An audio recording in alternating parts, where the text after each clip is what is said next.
Hey everyone, we are back again with another video detailing our circumnavigation of Vancouver Island aboard our 37-foot sailboat Maya.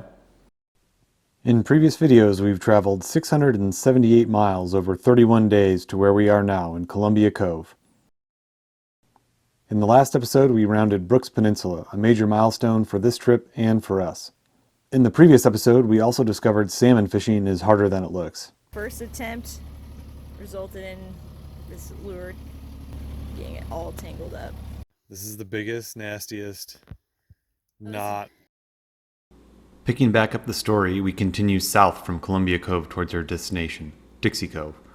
With our fishing line back in working order, we came across about 20 boats trolling in a small channel. Naturally, we threw the lure overboard, and shortly after... Whoa, that was just pandemonium. This is the biggest fish we have ever caught. Oh my god. Whoa, nice job, Mac. Alright, this one downstairs. Woo! That is oh my god. massive freaking fish. Oh my god. Let's get out of it. Wow. That is a keeper. Jeez. Alright, we have a salmon. Oh my gosh, it's huge. That's amazing. King salmon.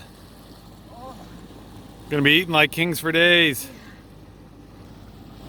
Woo. First salmon. Yes, we did it. Mac thought we got caught on the bottom because the rod just went straight down.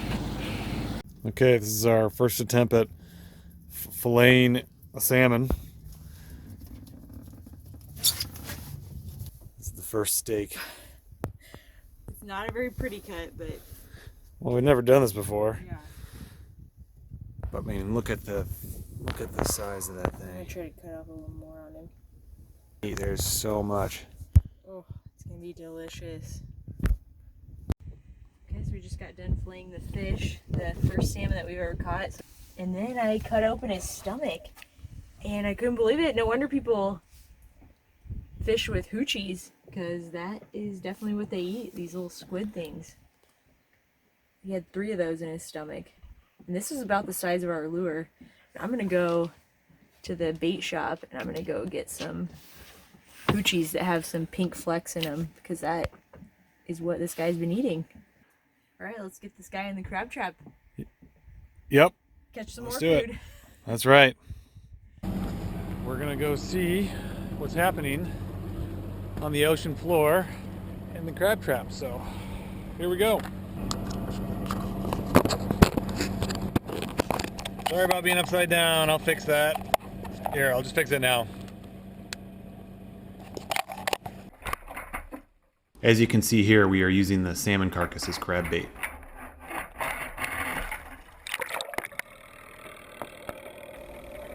This is in about 30 feet of water.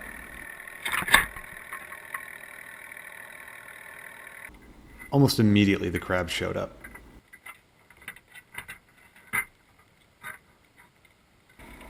As you can tell, crab loves salmon. We got 3 Dungeness crabs out of this trap. Add in the salmon we caught and it was the most epic day of fishing we've ever experienced.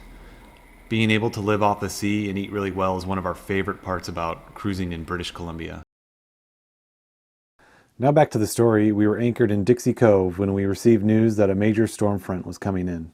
Wanting to make some progress south, we opted to travel to Queen Cove, approximately 30 miles away. As expected, the gale came in, but we were already safely anchored in Queen Cove. With time to kill, we opted to knock out some overdue boat projects. We are in Queen Cove, which is near Nootka Island. And we are just going to wait out some weather. There's supposed to be a big low pressure system coming through. But the next 24 hours brings another system with more rain. So this is going to blow like 30 to 40 just a couple miles out in the strait. So this is extremely unusual. So we do not want to be out there then. Yeah, so we're gonna hang out here and get some boat work done. Yep. Always nice doing it in beautiful places. Today we are going to epoxy some little holes. They are the remains of where an old piece of starboard used to be. And so we took those off and repurposed them to our little back bench cockpit seat here. And so now we just need to fill in the holes that remain from where the old one was. Yes, we took a composites class at the local community college near our marina, and we did this exact thing. So we practiced filling holes, and now we're going to do it on the real thing on our own boat. So we'll see how this goes.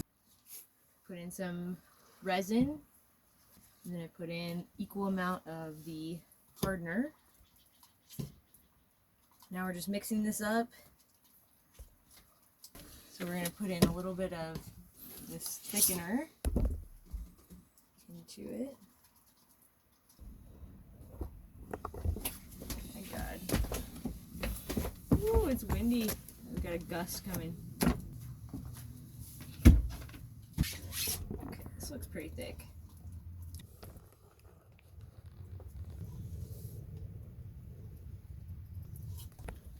It's pretty full.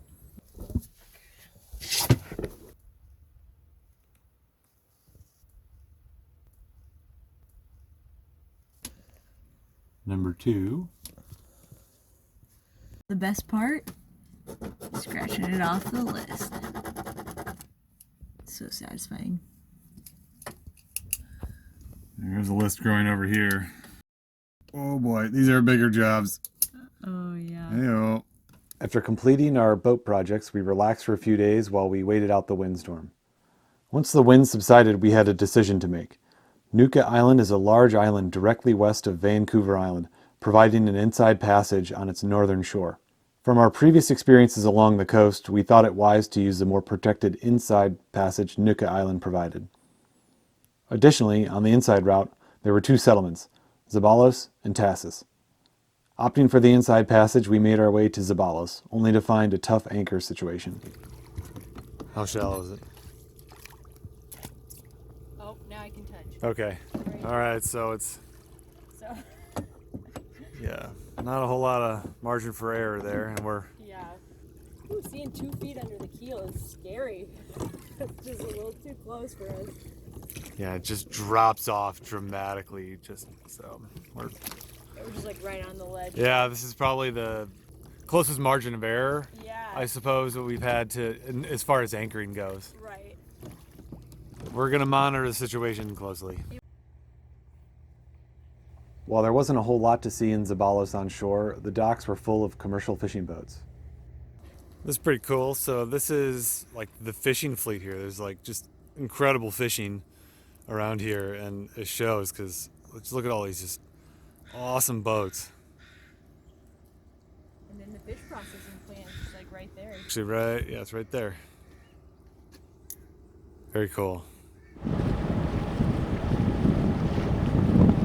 Well, we tried to anchor in Zeballas, and there's really not much space to anchor. It pretty much just drops off. And the wind, we were worried about the wind picking up. We're like, oh, it'll be fine, you know, it was calm when we anchored. And now the wind's picked up. We only had 4 feet under our keel. So that was just a little too close for comfort. And if we drag even a little bit overnight, we're going to be on the shore.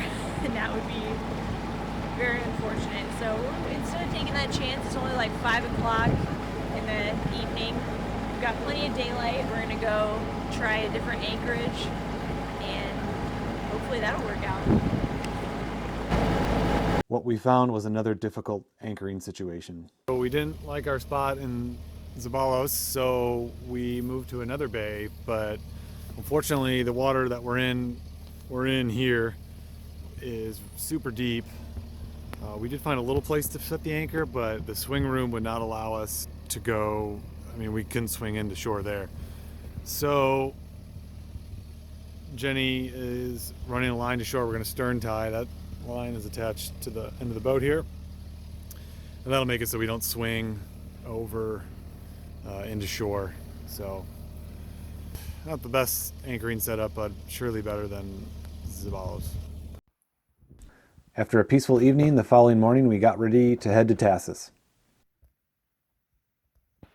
We were just about to leave, and then I was getting the stern tie and we made the biggest boo-boo. This line accidentally got wrapped around the prop.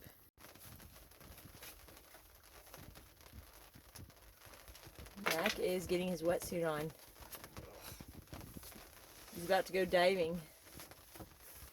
Yeah, the boat, we turned it on and it was in reverse for some reason. So we just started backing up and we have a stern line. The stern line just got caught, seized up the engine. The engine just shut off right away. So yeah, we're gonna just see what happens. Can you sit me up? Yeah, this is the first time this has ever happened.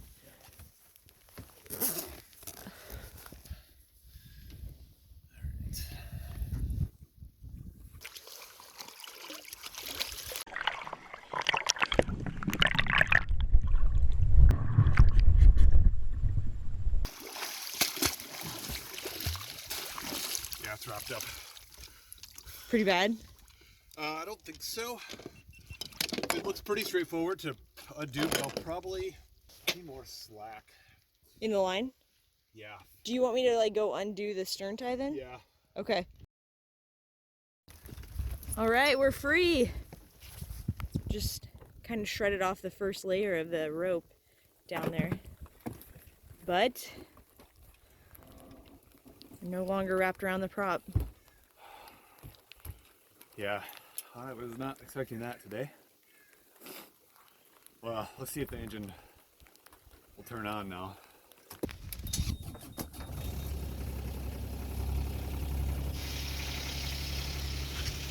After that small hitch, we got underway to Tahsis. Yeah, it's pretty wet late July. Oh my god, I think it is raining so hard. Like, Yeah, you look soaked. as if I wasn't wet enough this morning swimming in the water. But we're like, what, 4 miles or so, maybe even less than that to Tahsis. So we're gonna spend the night at the marina. Yeah, just dry off. Enjoy some amenities. Yeah, hopefully some amenities. Hopefully more amenities in Zeballas. Westview Marina in Tahsis.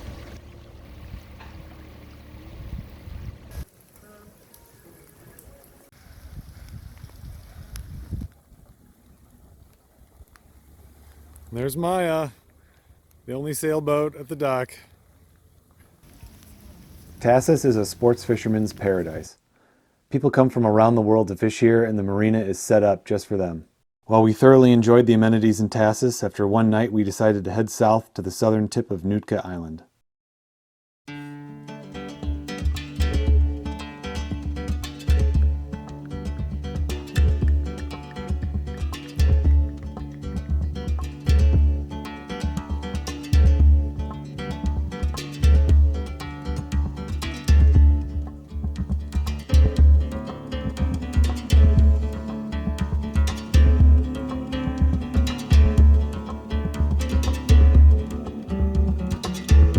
We made it to Friendly Cove in time to go on a hike and watch the sunset over the mighty Pacific from the west shore of Nootka Island.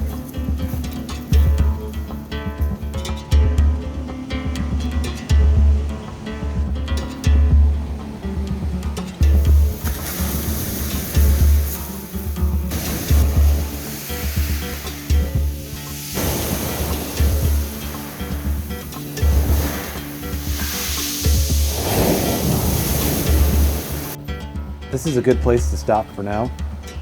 Please join us next time as we continue our journey south along Vancouver Island's west coast. And don't worry, we continue to fish the whole time. Also in the next episode, we encounter the trip's biggest storm while at anchor in Hot Springs Cove. As always, thank you so much for watching, and we'll see you next time. Cheers.